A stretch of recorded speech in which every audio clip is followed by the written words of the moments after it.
Lincoln Legends, Lore and Lagniappe presented by your Lincoln Parish Museum and Historical Society, celebrating 50 years of community support. Enjoy as our museum director, Rick Godley, takes the time to capture the stories of life in Lincoln Parish from the characters of Lincoln Parish. Community Action News with Rick Godley, CAN. Remember, when you can't, maybe together we can. Community Action News, CAN. Rick Talk. Right here was the balcony entrance to the Gem Theater, and it's just exactly as it was when it closed. Of course, during the 60s when it closed, as much of the South it was segregated, and the black people sat in the balcony, and this was their entrance. And as you can see, there was they had a slot cut out there for the concessions and a ticket booth and everything. And you can even still see the old fountain drink machine. That's an original from 1937 when the theater was built. We'll see it better when we go into the lobby in a little bit. All right. You want to go upstairs? Yeah.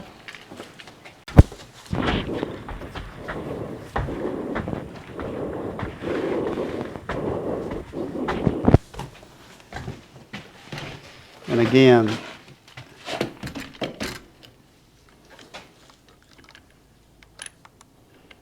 and everything's pretty much as it was when it closed down. Now, over the years after it was closed down, this was used for storage. So a lot of the chairs were removed, and some have been thrown out. And we're not even going to attempt to restore these. They're just too small. And we're going to renovate this and make it a more, the seating a little more appropriate. Mm-hmm. But all of this seating that would have been right here is all, we've already gotten it out of here.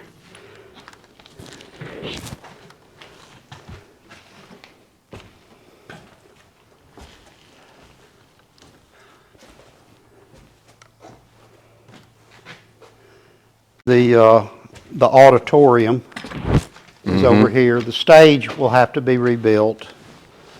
Unfortunately, the roof has leaked. As you can see, the roof leaked, and for years and years and years, water stood at the lowest point. This being an auditorium, of course, it's got a slope to it, so the water pooled down there under the stage, and the underside of the stage is just completely gone. So we're going to have to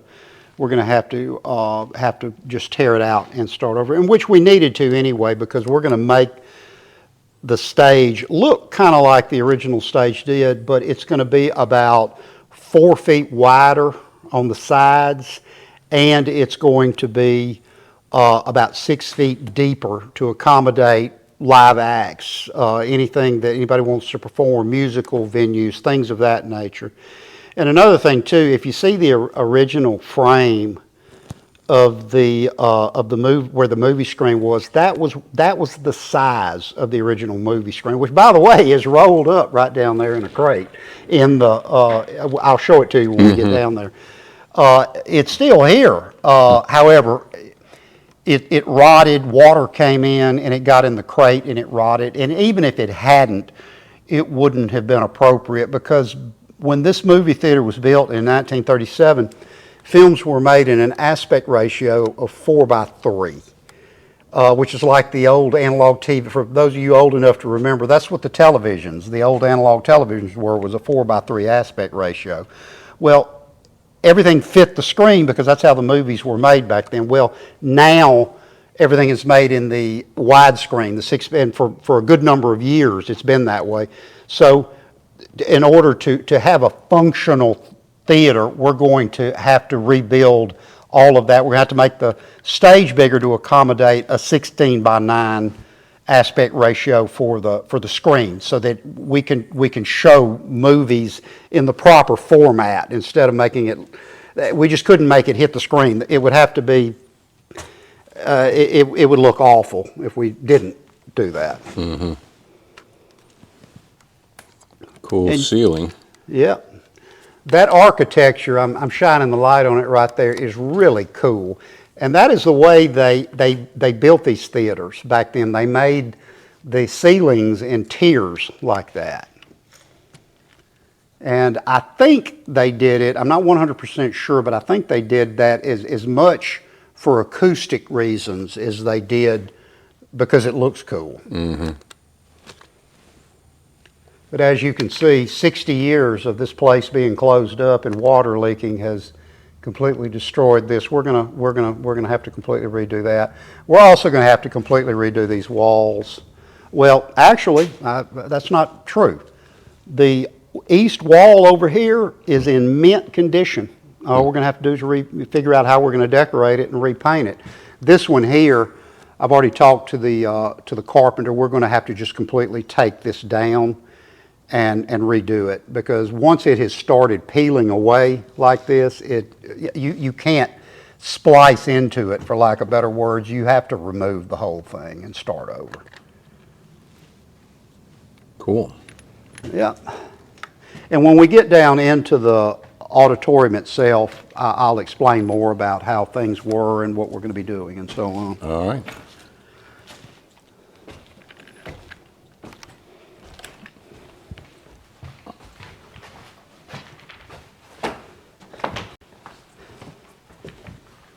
And if you want to shoot it up this way, I've got something cool to say. I was just going to tell you, if you want to step up in here, well, you can shoot the camera at me right here. We won't stay up here very long because it's hotter than hell in here. Hang on. Let me get this situated. Huh. I'm not sure I'm getting a good view here. All right. Well, if you want to step back in a time capsule, you need to come on up here into the projection room. These are incredible. I can't believe they're all still here and they're all still intact. What these are 1930s manufacture super simplex carbon arc projectors. They burn a carbon rod, similar to a welding rod. Is two of them. And as you can see right here, what they do is you strike an arc to light them, and as they move together, they burn incredibly bright and incredibly hot too, 7,000 degrees. That's why there were a lot of fires back in the day, because this cellulose film right here, which is what those is 35 millimeter film, is made out of what's called cellulose. It is basically the same composition of what modern smokeless gunpowder is made out of. So you have a 7,000 degree carbon arc burning to make light, shining through basically translucent gunpowder. So, nothing could go wrong there. I mean, nothing could go wrong there. But this is incredible. These things are still intact. I mean, we won't be using them. We're going to find a nice museum type setting for them. But I mean, this whole projection room is intact. All of the film reels had to be measured out and put in sequential order. And that's what these drawers were for. This is where they splice the film. This is the actual splicer that was used. This is incredible. This stuff is all still here. And it works. I mean, you could splice with that right there. This right here is the electric reel rewinder. And like I said, this is where the film was, it was spliced whenever they would go through it to make sure there was nothing wrong with it, that it wasn't cut or torn or anything like that. This is the last mail out that was done in 1962, just right before I was born. It was telling what was coming on. Breakfast at Tiffany's was one of the last movies that was shown here. This right here is the sound system. And that in and of itself this is 1937 technology. It was amazing how it worked. It picked up, I don't know if you can see it or not, but on the side of this film, if I can hold it, on the side of this film, you see that right there? It looks like little dots and dashes and things of that nature. It was like a Morse code that old analog receiver would convert it into sound. It's amazing how that worked. But that's right there. That was the soundtrack on the old theater. This is off the floor of the thing. This is, like I said, one of the actual rods that was burned that was used to light it.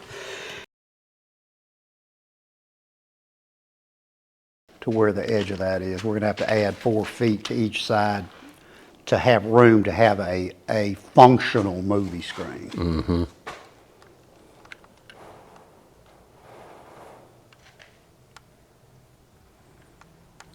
You know, you talk about 300, the Dixie only holds not much more than that. I mean, I think 575. Yeah.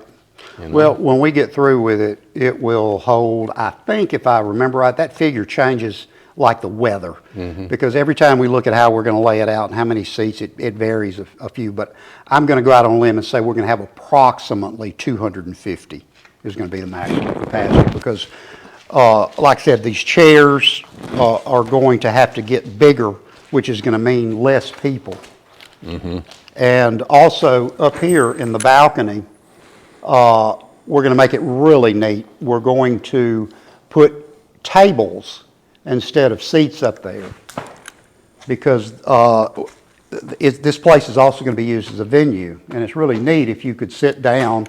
If you're going to rent it for, you want to show a movie, do a screen a movie, or you want to do training or whatever, it's very handy if the people that are there have got a place to sit down and they have a table. So that's going to be, the balcony is going to be, it's not going to have standard theater chairs in it. A dinner theater. Well, if you look at this screen, look at the stage, even adding 4 feet to it. This is a little bitty town theater.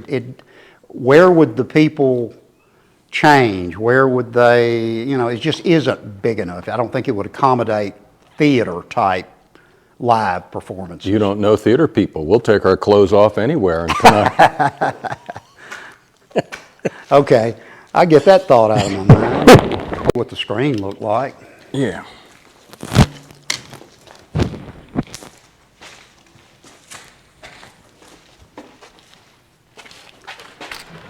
Even though we're not going to use it, well, I'll wait till you get ready to go.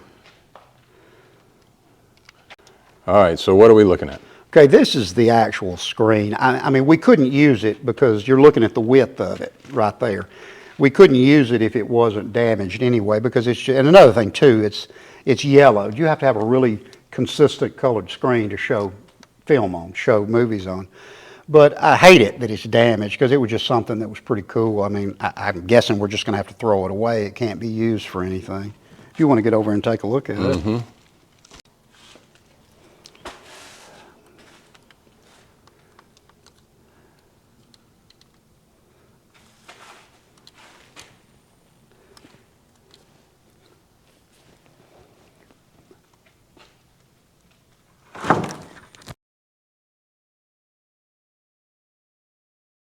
When it was open, what was the name, and the name changes? Oh, okay. It was opened by the first manager, who, again, worked for Mr. Trammell, was a man by the name of H. Wilson Young, and he ran it for about 6 or 8 months. It was called the Wahoo, W-A-H-O-O, and it stayed the Wahoo Theater until Mr. Mayor Enlow sold it.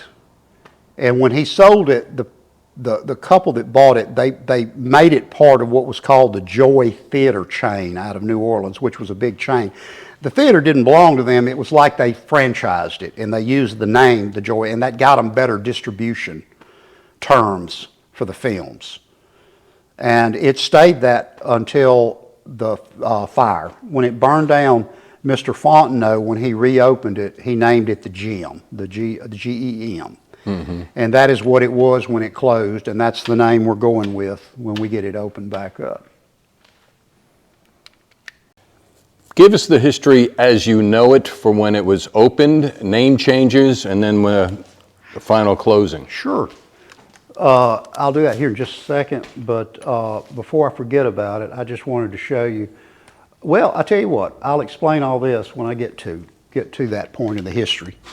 It was built in 1937. Forever, people thought that Mayor R.M. Enlow had built it because the people still living remembered him being here.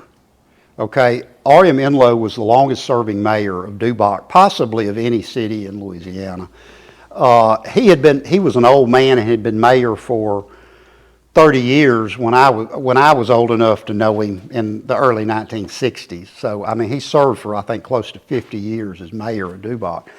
But we got to digging into the conveyance records, and we never found where Mayor Enlow owned it except for one day. He owned it it was somewhere around 1947.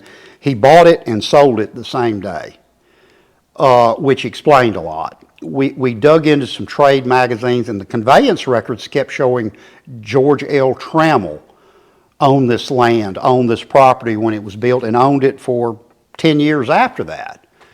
Well, what we learned from the trade magazines and the articles that were in it and things of that nature, he owned it, but Mayor Enlow managed it. He was the manager of the theater. And what apparently, and this is I'm just putting two and two together from what I'm reading, what must have happened was at some point he bought the business from Mr. Trammell. Mr. Trammell owned the mill here, the Dubach Mill, and he was very prominent. He was a lumberman here for years and years and years until he passed away. What he must have done is he must have sold the actual business, the business of the theater to Mayor Enlow, and retained ownership of the land, because that would make sense, because we found where he sold this to the Caldwell, and there was a couple of, it was two couples that bought it. One of them's name was Caldwell, and I think the other one's name was Patterson. And the conveyance records showed that Mayor Enlow bought it from Mr. Trammell, and then he sold the land and the building and everything and all the improvements to those two couples that managed it for several years. And again, that makes sense. What must have happened was, in order to sell the whole business to him, he went to Mr. Trammell and bought the building so he could sell these people the building and the business, and all the fixtures and the screens and the seats and all that. All the improvements went with it. So Mr. Patterson ended up buying out Mr. Caldwell around this time, and Mr. It was a Cardwell who ran it for a while. And then finally it was Fontenot. They ran it probably longer than anything. It was a family out of New Orleans. They bought this in 1951. As a matter of fact, I've still got the business license. It was stuck on the wall from 1951. When we had 10 more stacked on top of it. But it went all the way back to the original one when he bought it. He operated it for 2 years, and then it burned down. The fire started back here somewhere, and it burned all the way back to the balcony, and the roof collapsed. And he didn't have the money to rebuild it, so he went to Miss Margaret Fuller Sheehan, and she mortgaged this place because she really wanted this theater to open back up. And she loaned him the money to open it. And when he opened it, prior to that, and I don't know how that's possible, because we're standing here and it's June, and we're standing here and it's not unbearable, but it's hot in here. There was no air conditioning until it burned down. And when it burned down, they built an evaporation tower back on the outside, just on the other side of that wall. And those are the two air ducts.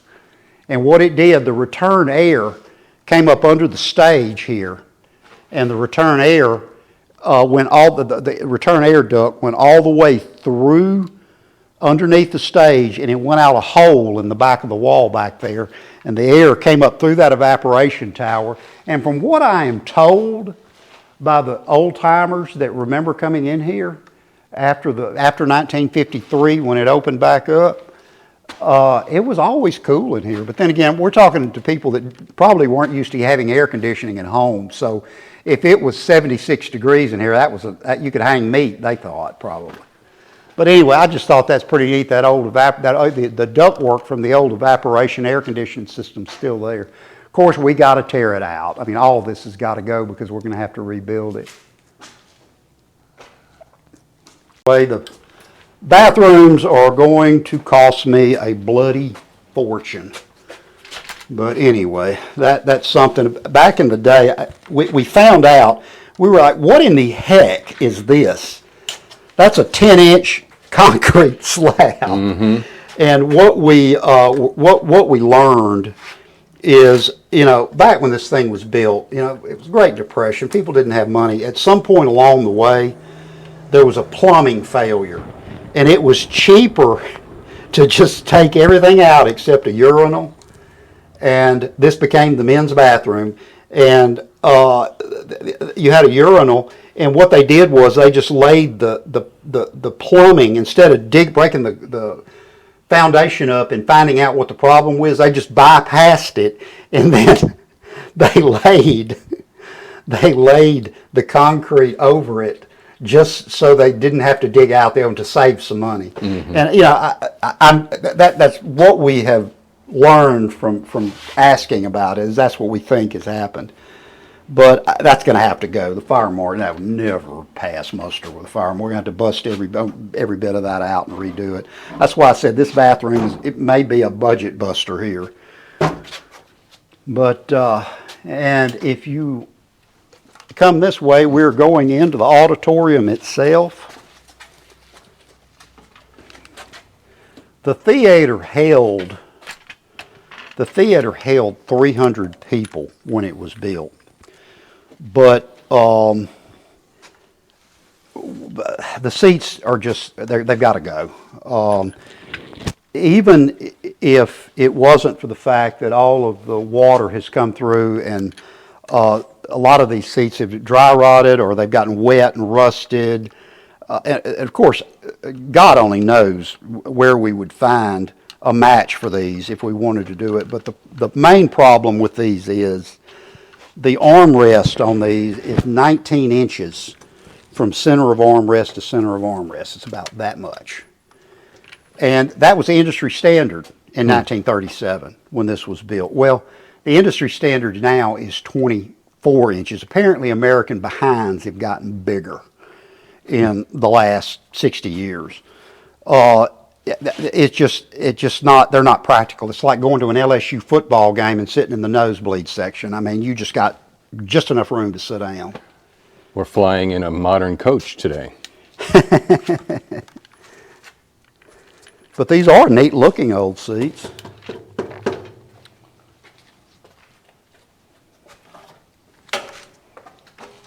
And something else that I thought was neat, you got to think all the kids that sat up here, all the kids that sat up there with their dates. And these people are now probably in their 80s and 90s, mm-hmm. and they scribbled their name on the wall. That's pretty neat.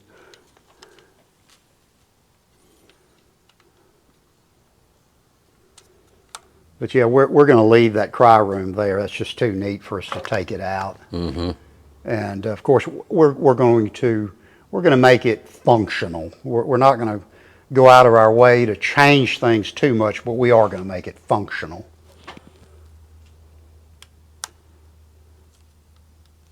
Very cool. And this is something that is really unique to the era in which this theater was built. Back in the day, they had what were called cry rooms, and this is one. It had 4 seats in it. We pulled two of them out because these are going to be, if you want to come over here and take a look, these are going to be, this one and the two that we pulled out are going to be redone. These are going to be the only original seats that we leave in here because these seats are they're just so impractical. Like I was saying up above, they're so impractical. But what the whole point of the room is the walls were insulated, and if you had a crying child, you were expected to take the child and come sit in here until they calmed down, and then you could go back to your seat and sit down. But that way it didn't disturb them, and there's glass, and there was a speaker here. Somebody walked off with it, but there was a speaker here so that you could hear. You could hear, and through the glass you could see the movie. Isn't that pretty neat? Yep. Oh, this wood right here, we invested in a laser stripper. And what we're going to do is we're going to strip this down to the wood, just like it was in 1937 when it was put in here, and we're just going to refinish it. It's going to look just like it did in 1937. What kind of wood do you think this is? It's pine. It's pine paneling that was, and made very well. And it's like old pine. It's not like the No. knotty pine. This is cool.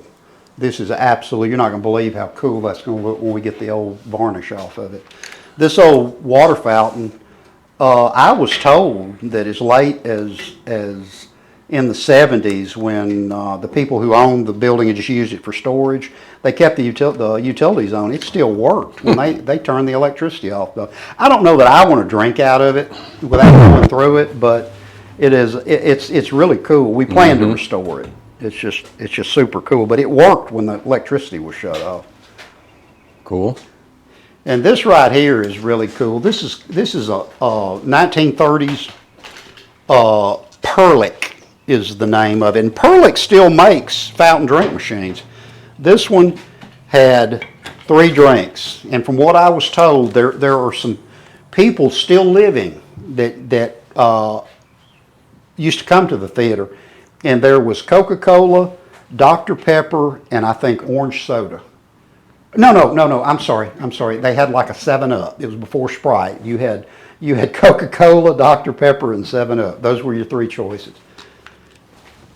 And I found this when I was cleaning up. This was the cup. It would have been served in, was one of these. Very An old cool. wax paper cup. They don't even make these anymore.